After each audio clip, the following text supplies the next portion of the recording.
Very good evening, children. I welcome all of you to the channel Swatika Chemistry Tutorials. So today we are going to move to the fourth lecture of the second chapter of class 10, that is acids, bases and salts. So children, आज की class में हम लोग next topic discuss करने वाले हैं इस chapter का, that is the properties of acids. So next we are going to talk about properties of acids. अगर हम किसी भी सब्सटेंस की प्रॉपर्टीज की बात करें तो properties can be of two types. ऐसे ही एसिड्स की प्रॉपर्टीज भी दो टाइप की होती हैं. These are physical properties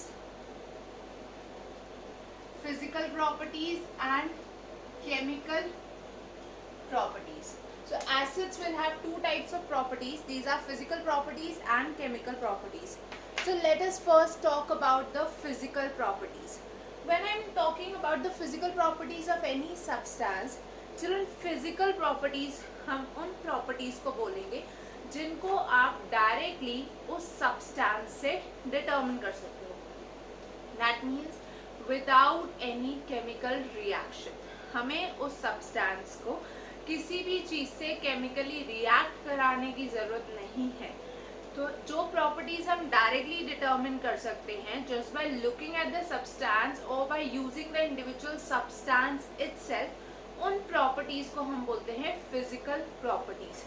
So in this case there is no chemical reaction involved. Sorry. जब भी कोई chemical reaction involved नहीं है तो उन properties को हम बोलेंगे a physical property. Whereas chemical properties are those where you require some chemical reactions to occur. So these require chemical reaction. So in this case chemical reaction is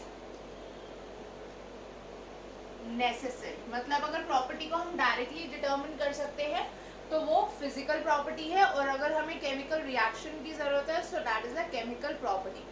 Now let us first discuss the physical properties of acids.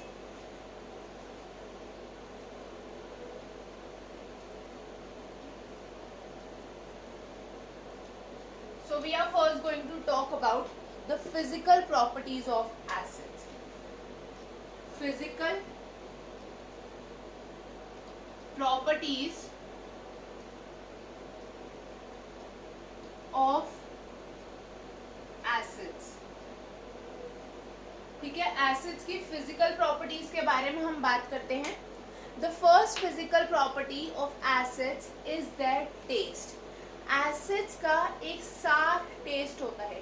For example अगर मैं बात कर रही हूँ substances like lemon, ठीक है, tamarind, नींबू, इमली, दही, इन सब में क्या होता है, there are acids present. Okay, all of these substances are acidic in nature. तो इनमें क्या होता है, एसिड्स प्रेजेंट होते हैं. And because of the presence of these acids, all of these substances have a sour taste. ये सब क्या होते हैं, खट्टे होते हैं टेस्ट करने में. So they all have a sour taste. That is because of the acids present in them. ठीक है, so acids की first physical property is sour taste. So they have a sour taste. Next, when I talk about acids, अगर हम acids की physical properties की बात करें, इनका क्या होता है, कोरोसिव नेचर होता है. एसिड्स का नेचर कैसा होता है, कोरोसिव नेचर. मतलब ये किसी भी सब्सटेंस को डैमेज या कोरोड कर सकते हैं. स्पेशली जो स्ट्रॉन्ग एसिड्स होंगे such as sulphuric and nitric acids, so they have a corrosive nature. Corrosive nature. Okay, so physical property में first हो गया they are sour in taste. Secondly they have a corrosive nature.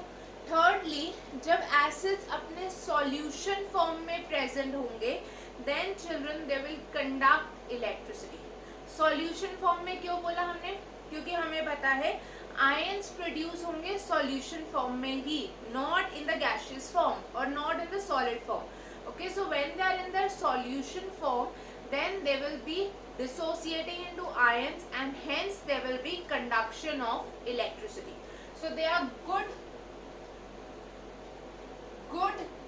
electrical conductors in aqueous solution. Aqueous solution में acids क्या होते हैं? They are good electrical conductors. Now before we move to the next physical property, we need to know the meaning of the term indicator. Next physical property पढ़ने से पहले हमें थोड़ा सा indicators के बारे में पढ़ना है.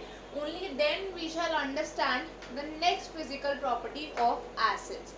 So let us see what are these indicators.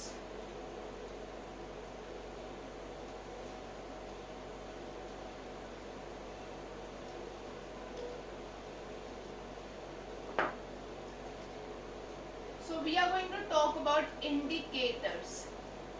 Indicate मतलब कुछ indicate करना. So similarly indicators भी कुछ indicate कर रहे हैं. क्या indicate कर रहे हैं? They are indicating whether a substance is an acid or a base. So indicators are those chemical substances that tell us whether any given substance is an acid or a base. Sorry. कोई भी substance अगर हमें ये बता रहा है कि कोई given solution acidic है या basic है, तो हम उस substance को बोलेंगे an indicator. Okay?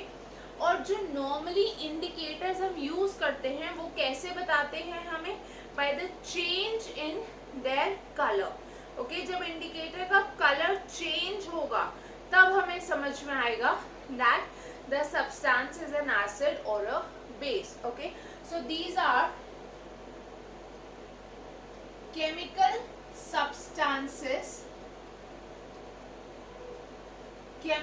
substances that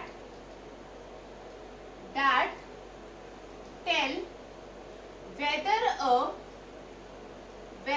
a given substance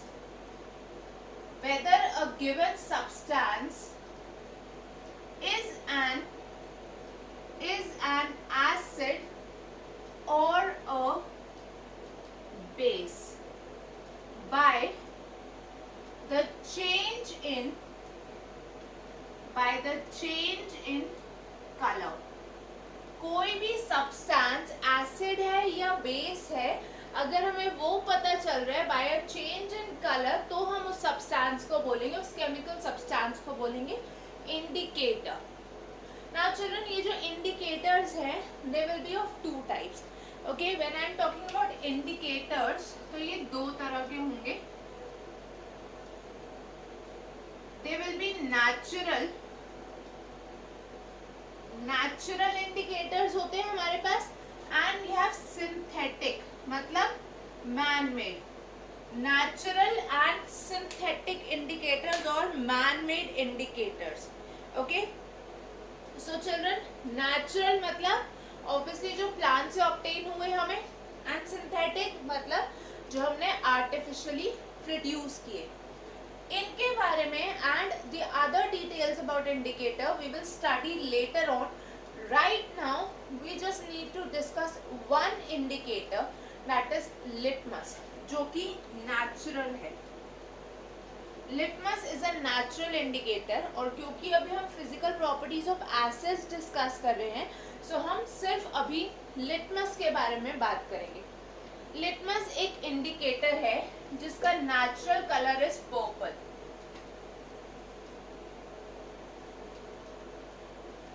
litmus is a natural indicator.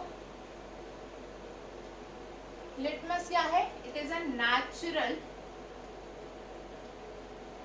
Acid base indicator. Indicators को हम एसिड बेस इंडिकेटर भी बोलेंगे. Okay, so this is a natural acid base indicator and this is obtained obtained from lichens.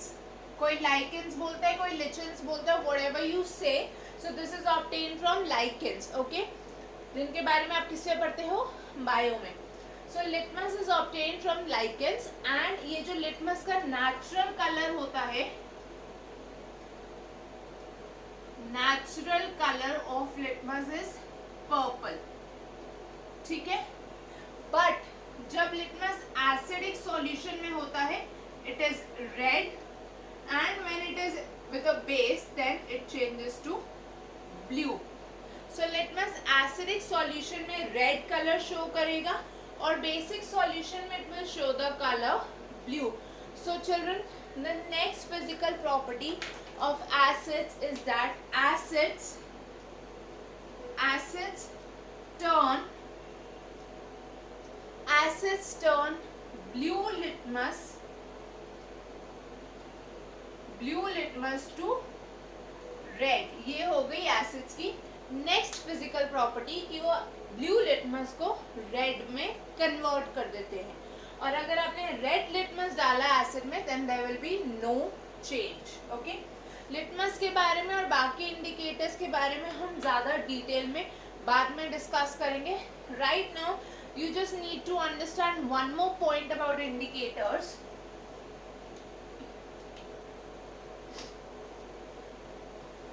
Children, apart from the common acid base indicators जो color chain से आपको acidic या basic nature बता रही हैं, we also have olfactory indicators. So ये वो indicators होते हैं जो स्मेल या ओडर के चेन से आइडेंटिफाई कराते हैं weather a given substance is an acid और a base.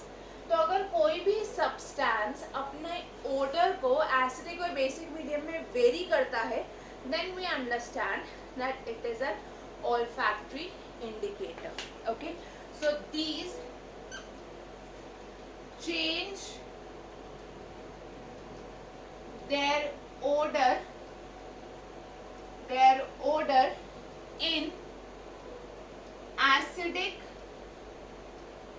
and basic media. Okay, what is this media? Media मतलब plural of medium. This is the plural of medium. तो acidic और basic medium में जब किसी substance की order change होगी उसको हम बोलेंगे olfactory indicator. The examples are onion and vanilla extract. ठीक है, वनीला एक्सट्रैक्ट और onion and even clove oil, इनकी जो ओडर होती है एसिडिक एंड बेसिक मीडियम में डिफर करती है. That is why they belong to the category of olfactory indicators. Children, this was all about the physical properties of acids. Now we move on to the chemical properties of acids. Sorry.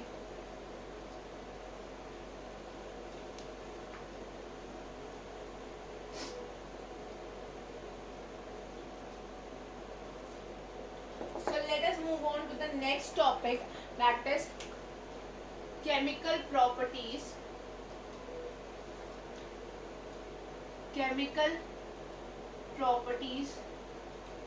of acids. So when I am talking about the chemical properties of acids, that means acids क्या क्या reaction show करते हैं. So children, the first one is reaction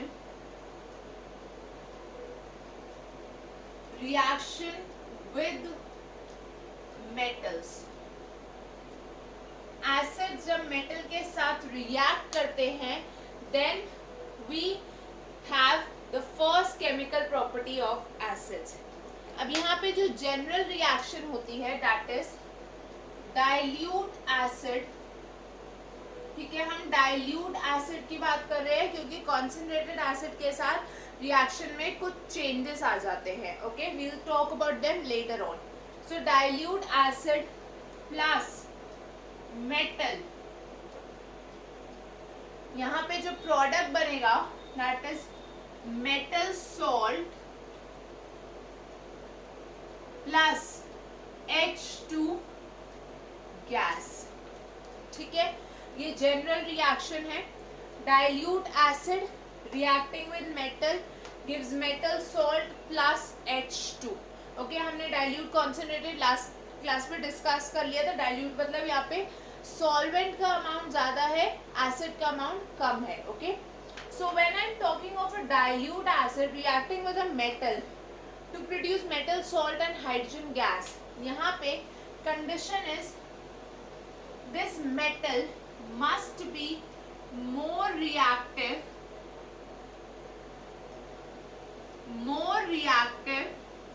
than hydrogen। ये जो भी metal होगा जो ये रिएक्शन हमें देगा that would be more reactive than hydrogen। So children, if you all remember from chapter number 1 the types of chemical reaction, this reaction is actually an example of displacement reaction। ये reaction एक type की displacement reaction है। Difference सिर्फ ये है कि instead of to metals, और metal और उसका सॉल्ट ना लेके हमने क्या किया, मेटल के साथ एसिड लिया। The more reactive metal displaces hydrogen from the acid, so this more reactive metal displaces hydrogen from acids। इस मेटल ने क्या किया, हाइड्रोजन को एसिड से डिस्प्लेस कर दिया। Now how are we going to know कि कौन कौन से मेटल्स ये रिएक्शन देंगे? For that we need to discuss the reactivity series। Okay, तो हम बात करते हैं reactivity series की।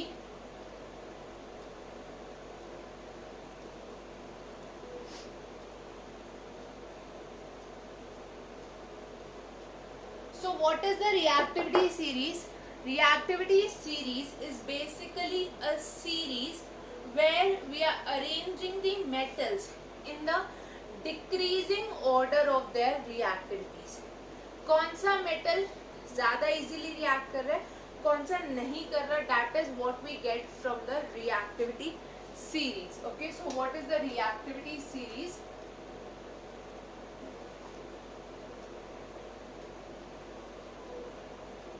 Reactivity series is actually the arrangement of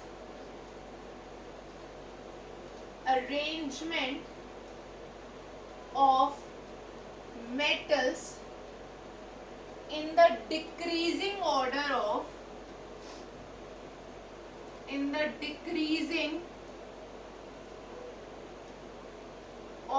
of their reactivities। Metal जब अपनी रिएक्टिविटी के डिक्रीजिंग ऑर्डर में प्लेस होते हैं, then the series that we get is the reactivity series, also known as the activity series. ठीक है, तो ये एक्टिविटी सीरीज या रिएक्टिविटी सीरीज होती है। Let us see this series, okay, so that we understand कौन सा मेटल ज्यादा रिएक्टिव है, कौन सा कम रिएक्टिव है।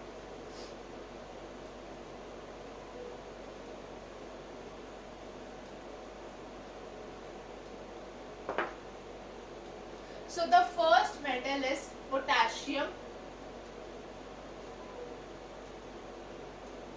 sodium, calcium, magnesium,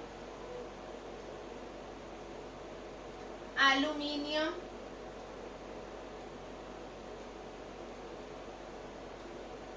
zinc, iron, lead, hydrogen, okay, copper, mercury, silver, gold, okay, and lastly we have platinum. Potassium, sodium, calcium, magnesium, aluminium, zinc, iron, lead, hydrogen, copper, mercury, silver, gold, platinum. Children ये series समझने के लिए अभी हम basic समझ रहे हैं. This series will come again in the next chapter, that is metals and non metals, और वहाँ पे हम इसको बहुत ही ज़्यादा डिटेल में डिस्कस करेंगे. अभी हम बेसिक्स पढ़ रहे हैं क्योंकि अभी हमारा topic is not the reactivity series but the topic is chemical properties of acids. Okay, right now we are studying this because it is important to understand the properties of acids. Okay, so when I'm talking of this series, potassium is the most reactive out of these elements. ये क्या है? Most reactive. And platinum is the least reactive out of these. ठीक है, ये क्या है? Least reactive है इन सब में से. So that means we can say the reactivity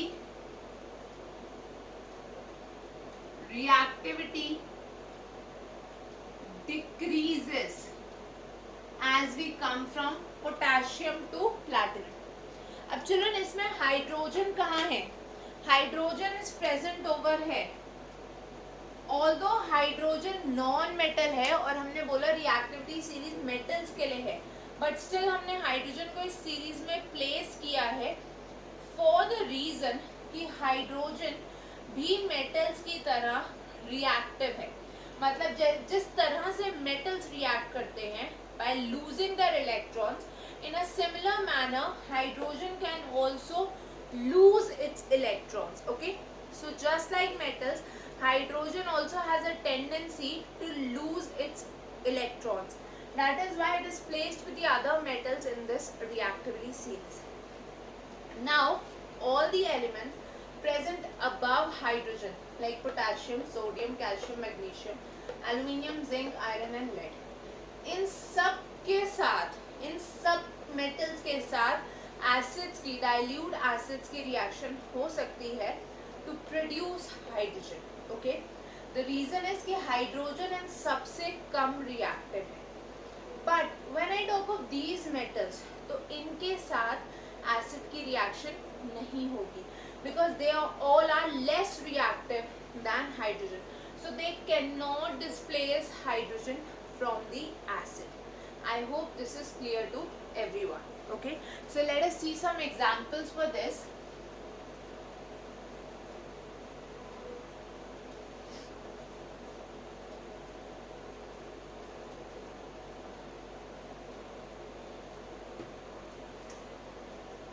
For example, मैं आपको बोलूँ सोडियम प्लस HCl,